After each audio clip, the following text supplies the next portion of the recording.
Our real God, ये सच्चाई अभी तक क्लियर नहीं किया गया है। यानी हमारे असल भगवान। ये धरती जब से बनी है और इस धरती पे इंसानों और जानवरों का जीने मरने का साइकिल चलता रहता है। तो बने रहिए लास्ट तक इस वीडियो में, कुछ जो जानकारी मिलेगा। अगर आप इस वीडियो के बारे में समझ गए तो आपके जीवन में बहुत ही अच्छा बदलाव देखने को मिलेगा। इस धरती पे जितने भी मंदिर और मस्जिद देख रहे हो या चर्च देख रहे हो, ये सब इंसानों द्वारा बनाया गया है। कौन बनाया, क्यों बनाया और हम सबको बनाने वाला कहाँ है? हमें एक्चुअल में किससे विनती करना चाहिए, किसको भगवान मानना चाहिए? इन सभी सवालों का जवाब आपको इस वीडियो में मिल जाएगा। हर मनुष्य को लगता है कि हम अपने भगवान के पीछे भागेंगे तो हम जो चाहे वो पा सकते हैं, लेकिन ये गलत है। हमें ये कभी नहीं बताया गया है कि इतने बड़े ब्रह्मांड में क्या भगवान धरती पर ही आकर रहेंगे? This is not suitable for the God. इतनी सी छोटी धरती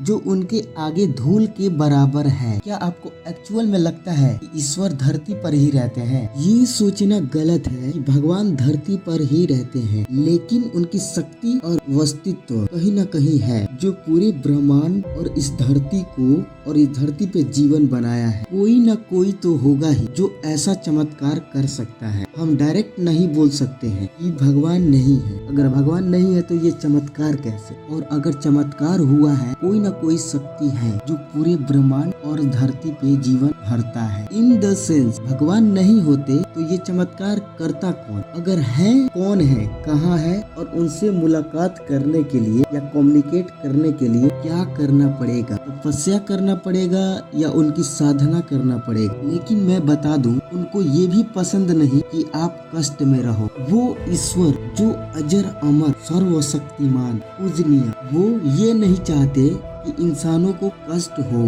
हर इंसान चाहे वो कैसा भी हो, गोरा हो, काला हो, लंगड़ा या बदसूरत, चाहे वो कुछ भी हो, ईश्वर के डायरी में वो एक समान है। ईश्वर की छवि पाने के लिए या असल ईश्वर कौन है, ये जानने के लिए आपको दिमागी हालत को समझना होगा। हमारे दिमाग की न्यूरॉन और यूनिवर्स की डिजाइन, ये दोनों कनेक्टेड हैं। हम जो भी सोचते हैं ना चाहते हुए भी उसे अट्रैक्ट करने लगते हैं, क्योंकि सिमिलर एनर्जी एक दूसरे को अट्रैक्ट करने लगती है। ईश्वर ने हमारे दिमाग को और शरीर को कुछ इस प्रकार डिजाइन किए हैं कि हम उनसे डायरेक्टली कम्युनिकेट कर सकते हैं। हमें जो बनाया और पूरे जहां की रचना की, उन्हें भगवान मानने से कतराना नहीं चाहिए। जो भी मंदिर और मस्जिद दौड़ लगाते हैं, वो पूरी जीवन भर दौड़ लगाते रह जाएंगे, फिर भी अपनी मनचाहे चीजें पा नहीं सकते। जिस दिन आप समझ गए आपकी बात रियल गॉड के पास पहुंचा है कि नहीं, इस वीडियो में आपका पूरा डाउट क्लियर हो जाएगा। आप खुद सोचो, अभी आप इस धरती पे हो और आपको इस धरती पे जीने का मौका मिला है। ये जीने का मौका आपको किसने दिया? वी कैन से डायरेक्टली माता पिता ने।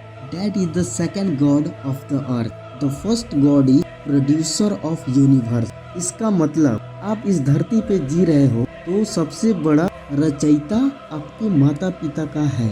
इस धरती पे ईश्वर या अल्लाह खोजने की बात करूँ तो माता पिता के अलावा कोई भगवान नहीं है। आप धरती के हर एक कोने में देख लो, माता पिता के अलावा कोई आपसे प्यार नहीं कर सकता और ना ही आपके जरूरतों की पूर्ति कर सकते हैं। और जिसने पूरी यूनिवर्स को बनाया, जिसमें पृथ्वी भी शामिल है, वो तो भगवान ही है।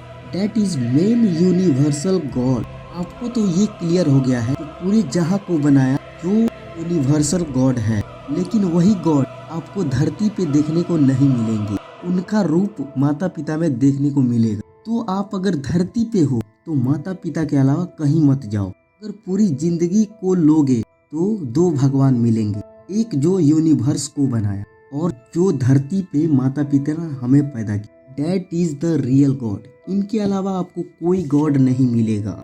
ये वीडियो एक्चुअल जीवन दर्शाता है, तो आप पूरे ध्यान से सुनिए और अपने जीवन को बेहतरीन बनाइए। वो परम शक्ति अजर अमर XYZ, उनको कुछ भी मान सकते हो। हिंदू धर्म में ब्रह्मदेव मानते हैं जो यूनिवर्स को बनाया, और मुस्लिम धर्म में अल्लाह को मानते हैं। ये तो हो गए पूरे जहां को बनाने वाले गॉड। जो भी इंसान धरती पे जी रहा है तो हमें धरती के अनुसार ही जीना पड़ेगा और धरती पे जिन्होंने पैदा करा उनको ही भगवान मानना पड़ेगा। आगे जानिए क्यों।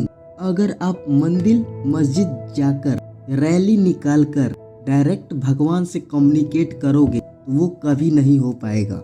मेन रीजन यह है कि अगर आप धरती पे जी रहे हो तो आपको माता पिता को भगवान मानना पड़ेगा। इनके अलावा आप कितने भी मंदिर मस्जिद या रैली निकाल लो उससे कुछ नहीं होने वाला। अगर आपको डायरेक्ट ईश्वर या अल्लाह से कम्युनिकेट करना है तो आपको सही सोच और दिमाग का इस्तेमाल करना होगा। आप किसी भी पुजारी से बात कर लो या फिर मौलाना साहब से बात कर लो, वो हमेशा पॉजिटिव ही रहते हैं क्योंकि वो जानते हैं यूनिवर्स का स्ट्रक्चर और दिमाग का न्यूरॉन दोनों आपस में सिमिलर है और कनेक्टेड है। जो मनुष्य अपने अंदर पॉजिटिव विचार रखता है वैसे व्यक्ति ईश्वर से आसानी से कम्युनिकेट कर सकते हैं। आपको इतना क्लियर हो गया होगा वो ईश्वर जो पूरे ब्रह्मांड को बनाया है और दूसरा ईश्वर एक्चुअल इस धरती पर है वह माता पिता ही है। उनके अलावा इस धरती पे कोई भगवान नहीं। बस मैं धरती की बात कर रहा हूँ। अगर आपको एक्चुअल में सुख शांति चाहिए और भगवान की दर्शन चाहिए, मैं ये नहीं कहूँगा कि पूजा छोड़ दो या रोजा तोड़ दो।